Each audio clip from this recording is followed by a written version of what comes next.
Hey, what's good, guys? It's Clutch Eating Entertainment here, back with another video. And for today's video, I'm going to be talking about the Houston Texans. I'm just going to be going over the defensive line and what would the starting defensive line look like, say, if tomorrow we were to go out there and play the Jacksonville Jaguars, like it's week 1. What would the starters look like? Who would be getting most of the snaps? Who would be playing? Just different things like that. I'm going to be starting off with the edge positions first. And at left end, I'm assuming it's going to be Shaq Lawson. In my opinion, he's our best pass rusher and best defensive lineman in basically in all that we have as of right now. He's a very good player. He's proven. He's 26 or 27 years old. He's put up some solid numbers. He previously played with the Miami Dolphins. We acquired him from that Benardrick McKinney trade where we sent him, and I believe it was like a pick or something for Shaq Lawson. So, it was a pretty good trade. We didn't really need McKinney. He didn't really fit our scheme. And Shaq Lawson is a player who really does fit our scheme. So, it was 100% a win for us, in our case, for the trade. And I believe he's a very good player. He still has a ton in the tank. He's still pretty young. He should be hitting his prime this season, probably next season. He's on a fairly good contract, and we ended up restructuring him. So, he's making some good money, and it's a fair deal for us and for him. So, he's a very good player, as I said. He's really going to fit our scheme.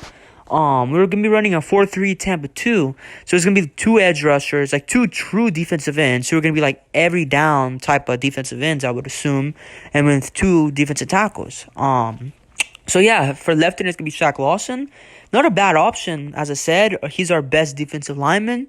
He can do both. He can put pressure on the quarterback. He can get sacks. He can do tackles for losses. He can force the running back to choose a different lane or choose a different hole, or just put pressure on the running back to make him, congest the hole up or whatever it is. But he's just that very good type of player who can do it all. At right end, I'm assuming it's either going to be one of Jonathan Grenard or Charles Omenihu. I believe he's going to end up going down into the training camp to see who's going to, or like the last week of training camp to see who's going to be the starter. I believe both players are capable of starting.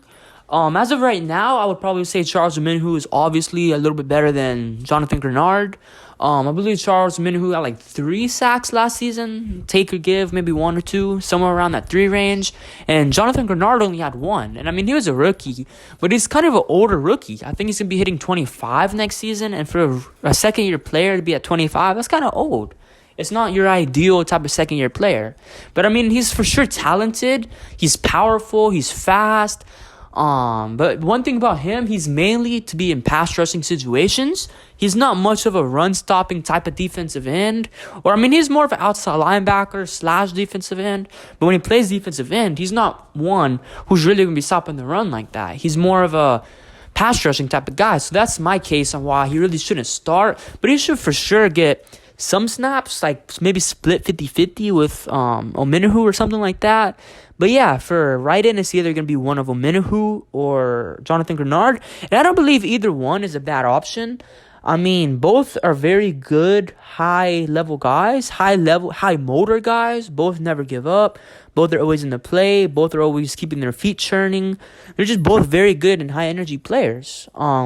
They're both, you can't go wrong with starting either one of them. But as I said, it's probably going to be Omenihu due to his capability of somewhat being able to run stop, unlike Jonathan Grenard, who really can't or can't do it as well as Omenihu. So yeah, those are the 2 defensive end spots. And at defensive tackle, it's pretty obvious that Ross Blacklock's probably going to be starting at that 3-tech role. The second-year player out of TCU. He's a very solid player, I guess. He was very raw coming into last season. He's more of a pass rushing type of defensive tackle. He's not much of a run stuffer. He's going to be more of that 3-tech, like that Aaron Donald type of role. So it's not a bad option to have. As I said, he's a very good player. He had some very good snaps, some very good games in college. And then last season, he also had a couple of good snaps. Last year, it kind of seemed like he wasn't really making too many plays, or he was always getting pushed back, or just something like that. But, he was a rookie, and he couldn't do much. And the coaches didn't really help him out either. They kept taking him in, putting him out, taking him in, putting him out, just back and forth. So, it really wasn't fair in his case. But, I believe he's going to have a very good training camp and a very good regular season. So he really fits our scheme well. This is like one of the best schemes he could possibly fit in, a 4-3 Tampa 2. His only main job is just to get pressure on the quarterback and then occasionally be asked to run stop. And at defensive tackle number 2, that's probably going to be one of the more harder positions to, I guess, evaluate who's going to be starting at defensive tackle number 2. Because, I mean, as of right now, we don't have really any true run-stopping or run-stuffing defensive tackles. Like, we don't have too many of those big guys who can just plug up the middle, take up double teams, take up triple teams at times, anything like that. Like, the only guy that we really have that I guess is considered a pretty big guy, maybe rookie Roy Lopez, defensive tackle. I think we have Jahiel Johnson or something like that from Minnesota Vikings. He started all 16 games last season, but I mean, a lot of Vikings fans really didn't have too much high praise for him. He was just a below average player or a cocky player or something like that. So I mean, I won't even be surprised if he gets cut. But, I mean, we have some options, but there's no true number one that's going to stand out from the others. As of right now, I would probably say we run 2-3 techs at defensive tackle just for right now. It's probably going to change leading up into training camp, going through training camp. We're going to get that number one, maybe not number one, but we're going to get that defensive tackle who's going to be, I guess, better than the other guys and run stuffing, I guess. And that's probably going to be starting at defensive tackle number 2. But the options right now, Roy Lopez, Vincent Taylor, Jaleel Johnson, and I believe we still have, I think it's Angelo Blacks. Not Angelo Blacks. We have one of these other guys that we've had previously. But just point blank period, our defensive tackle number 2 position, our run stuffing position isn't the best. I'm hoping Roy Lopez turns out to be a diamond in the rough in the 6th round. I mean, it's highly unlikely that he's going to be anything crazy good. But if we could at least get an average type of player from him, that would be a major steal, a major win for us. He's a pretty big guy, as I said. I believe he's like on the plus side of 300 pounds. He's like 6'3", 6'4"-ish. Or no, he's a little bit shorter than that, actually. He's like 6'2", maybe. But he's a very good player, very high motor player, high energy level, just all of that. That's everything you need in a defensive tackle number 2 spot to plug up the holes, to plug up the run game. And I mean, it's a pretty good player, as I said, but it's going to be tough to see that position for defensive tackle number 2. But that's pretty much the D-line. We have a bunch of depth for D-line. We got Jacob Martin, Jonathan Grenard, Jordan Jenkins. He's also a possibility to start at right end, maybe if he has a good camp. I believe he had like 8 sacks in one of his previous seasons with the New York Jets. So, I mean, that's a pretty good player. Janoris Jenkins, he should be at least getting 40% of the snaps, maybe, if not even starting.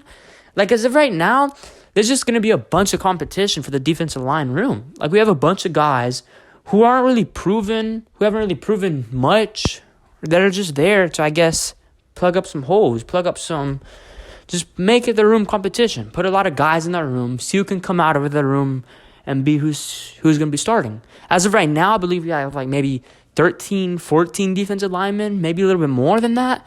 So, I mean, it can never go wrong with having depth at the position. It's going to be very interesting to see how they use them.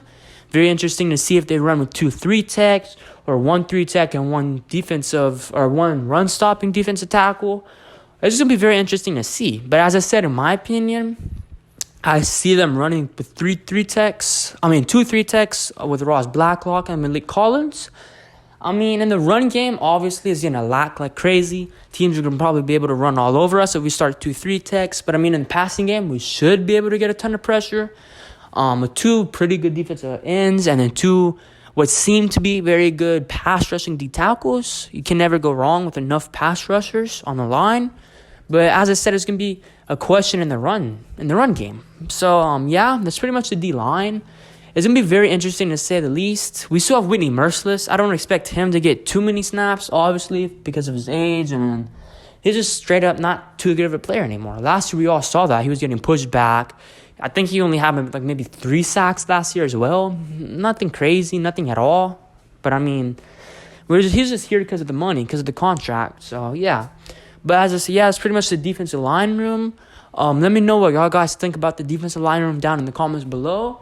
Who y'all think should start? Who do y'all think is going to create the most impact? Who should start at that defensive tackle number 2 spot? Who should be that number 1 run-stopping defensive tackle for our team? Should it be Roy Lopez? Or should it be Jaleel Johnson? Maybe Taylor, Vincent Taylor, just different guys. Let me know who y'all guys think should start at that position. Who should start a defensive end number 2 spot? And That's pretty much the video. I hope you guys have a good day. Don't forget to follow us on Instagram, Twitter, and TikTok at Clutch City ENTX and Clutch City Entertainment out. Peace.